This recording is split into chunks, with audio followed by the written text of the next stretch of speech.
What's going on, guys? Da Vinci HD back at you with another video. Know it's been a while, but today we're getting into whether an $80 dynamic microphone is the best budget option for if you're wanting to start a podcast. Without wasting any time, let's get into it.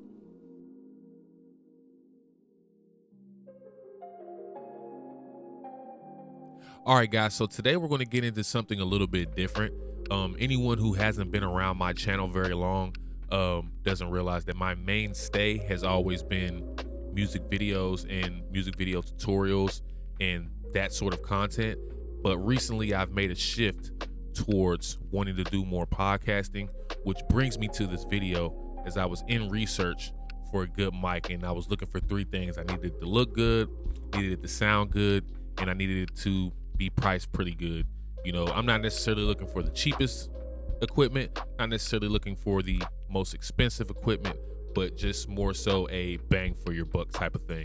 And in my research, I came across this microphone. It's the Donner P08 dynamic microphone, XLR connectivity. It's cardioid microphone. It does have a low cut switch located on the back of the microphone. Now, I'm not very big on specs on this channel. I more so just want to talk about the mic, whether it sounds good, how it sounds to me, and how it sounded in various different situations that I've used it for. Anyone who is looking for the specs, I'll have them right here in the video. You can take a look at that for a few minutes while I still talk about this video. So during my research, when I found this microphone, I had a couple different microphones kind of in my range as I was doing my research. I had myself settled down to about two microphones. It was either going to be the Rode Pod mic or Audio Technica AT2040. I had my sights set on the 2040 from Audio Technica when I came across this microphone, and quickly went and tried to look up some reviews on it, see what other people thought, see what it had been used for, see the various situations that people had put this microphone in. And I hadn't found that many, but I did see two particular channels that kind of convinced me that this microphone was kind of worth getting. I did see a review on this microphone by Digital Slang, and I also seen a review on this microphone by a YouTube channel called Obscure Mics. I will have links to their reviews as well in the description if you want to check those out. However, after looking at those reviews, I said, well, let me give this a try. And so when I got the mic, I was so impressed with it that I bought two of them. So the reason I bought this mic, of course, as I stated in the beginning of the video, I did start a podcast and needed a mic that wasn't going to break the bank, but at the same time wasn't going to be cheaply made as well. So when I first bought this mic, my first thoughts on the mic were definitely that it looked as good as it did when I saw it in the description, pictures, and videos. And honestly, I think it looked a little better than what I thought it would be when I first opened the box and got my hands on it. It's all metal, doesn't feel cheaply made or anything like that. Another good thing about this microphone is when you place it on camera, it's very aesthetically pleasing. I know for a lot of people, that's the last thing you should be thinking about when it comes to microphones. It's not about how it looks, it's whether it sounds good. However, if you're someone who gets into more content creation, like podcasting with video, or someone who's very, very, video centric in their content, the aesthetics of your composition and how your shot looks and how your studio looks, things of that nature, those things are very, very important to you when it comes to content creation, especially, podcasts that involve video. So this was a very, very good mic to have on camera. I like the way it looked. There is a couple cons with this microphone, and I'll go ahead and get into that. And it's not really major cons that, upset me. It's just little things that you'll have to understand when you get this microphone. One is, of course, that it does not come with a mic stand. You will have to get one. Me, myself, personally, I enjoy boom arms, so I wouldn't picked up one of these. I think they were like 10 to 15 bucks on eBay when I got the boom arm. Now, another thing is that this thing is XLR connectivity, so you will need a interface or mixer to operate this microphone. It is a dynamic microphone, so it won't require 48 volts of phantom power like condenser microphones will.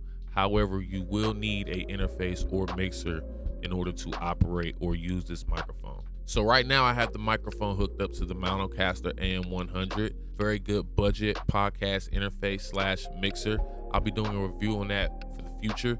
However, for the purposes of this video, I have the microphone hooked up to the interface and then going into my MacBook Pro, recording into Studio One with no vocal processing. So what you hear is what you get coming out of this microphone.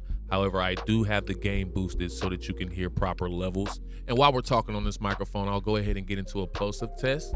I'll speak directly into the microphone as I do so. Please pick up pizza for the party, please. Please pick up pizza for the party, please.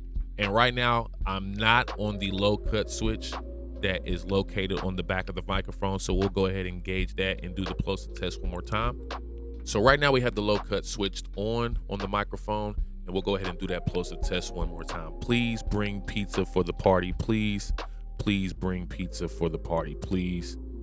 And sounds pretty good, but I kind of like it with the low a little bit in there. My voice isn't that deep, so I kind of like the way this microphone sounds without the low cut in it. Depending on what type of voice you have or what type of sound you're going for would depend on whether you engage this or not. But my overall thoughts is I do like the way the mic sounds.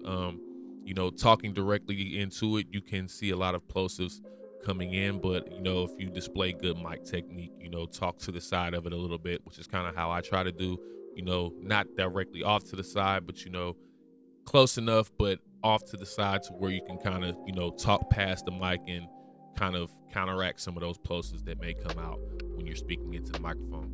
Now, I'm not going to lie here. One of the things that really drew me to this microphone was the price. I found it on Amazon for about $79, about $80, $20 cheaper than what the Rode Pod mic goes for, which is about $99. About $50-$60 cheaper than what I found the Audio Technica 2040 for at that time. Even on eBay, when I was looking for that microphone, it was a little bit more expensive than the other two when I came across this one. But my overall thoughts on this mic, I am very impressed. I've delved into a few dynamic microphones before. This is probably the most comfortable one I've dealt with.